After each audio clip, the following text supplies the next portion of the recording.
Chief Justice of the Republic, the Honorable Ashanti Regional Minister, my Lords Justices of the Superior Court of Judicature, Deputy Minister Designate for the Ministry of Lands and Natural Resources, Nana President of the National House of Chiefs, and other revered chiefs gathered here, the immediate past chair of the Board of the Minerals Commission, who is an uncle to many of us, Your Honors, judges of the Circuit Court, Your Worships, magistrates, the Acting Chief Executive Officer of the Minerals Commission, distinguished invited guests, ladies and gentlemen, let me at the very outset express my profound appreciation to the highly respected Chief Justice of the Republic, His Lordship Justice Kwesi Eni-Yeboah, for accepting the invitation of government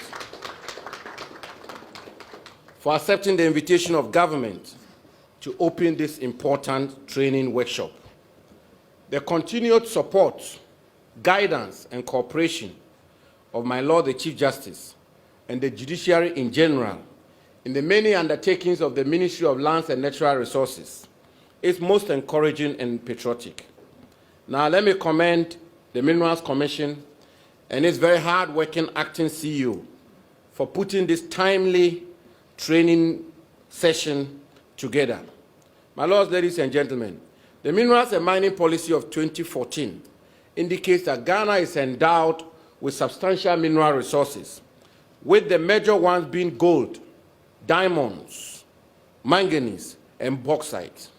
Gold, the predominant mineral extracted in the country, accounts for over 90% of all mineral resources annually over the past few years. From 2018, Ghana became the top producer of gold, and at the end of the year 2020, occupied number 6 in the world.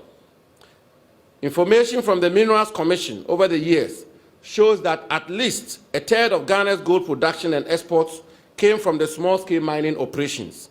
Indeed, in 2018, 43% of the entire gold produced in Ghana came from the small-scale mining industry.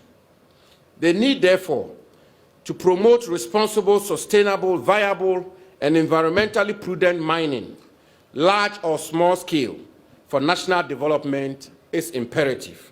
My Lord Chief Justice, distinguished guests, you will recall, following the call by the President of the Republic for a national consultation on small-scale mining, the Ministry of Lands and Natural Resources successfully held the maiden national consultation from 14th to 15th April 2021 in Accra.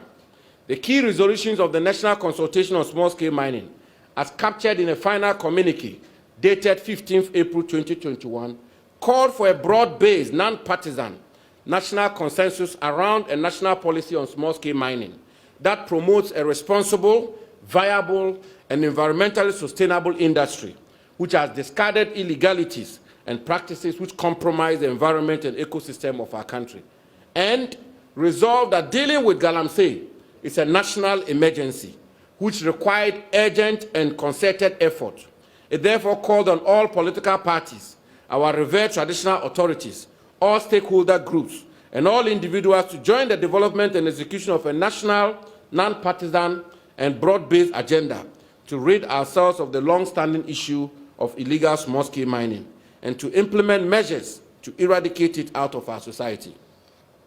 My Lords, arising out of the consultation, government has begun implementing far-reaching policies to bring sanity into the small-scale mining industry, including but not limited to the following. 1, a freeze on the issuance of forest entry permits by the Forestry Commission for purposes of mining. 2, a suspension of all prospecting, recognizance, and/or exploration activities in all forest reserves. 3, the designation of forest reserves and water bodies as red zones. 4, decentralization of the enforcement mechanism, which now has the various regional security councils at the forefront of our enforcement efforts. 5, decentralization of the licensing regime, which will now have chiefs and traditional authorities actively involved. 6, the commencement of a specific military operation dubbed Operation Halt to raid our forest reserves and water bodies of illegal small-scale mining activities. And 7, sensitization and engagement with key stakeholders, such as the instant workshop for the judiciary on the offenses and penalty regime under the Minerals and Mining Act 2006 at 703. My lords, without doubt, the efforts of government and other actors will not amount to much unless the judiciary, the vanguard and custodians of the rule of law in our country, is equipped with the necessary skills and tools to enforce without fear or favor the mining laws of our country. The strict enforcement of the mining laws of our country, particularly without regard to status in society, is a sine qua non for the success of our national efforts to sanitize this industry.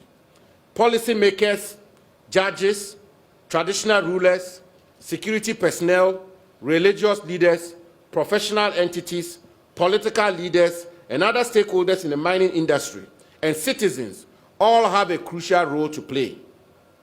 It is my fervent belief that with the support and vigilance of all players, we must and will be able to preserve our nation's lands, forests, wildlife, and improve on the management of the mineral resources for the benefit of generations unborn. This indeed, my Lord Chief Justice, is about the survival of our country. Ladies and gentlemen, respectfully, whilst we accept and duly acknowledge the independence of the judiciary, government has become concerned about some of the judgments and punishments meted out to persons charged for engaging in illegal mining activities.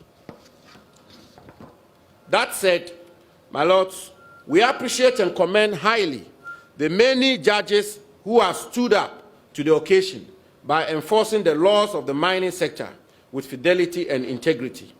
This workshop is essentially to collaborate with the judiciary to deal with this small-scale mining canker.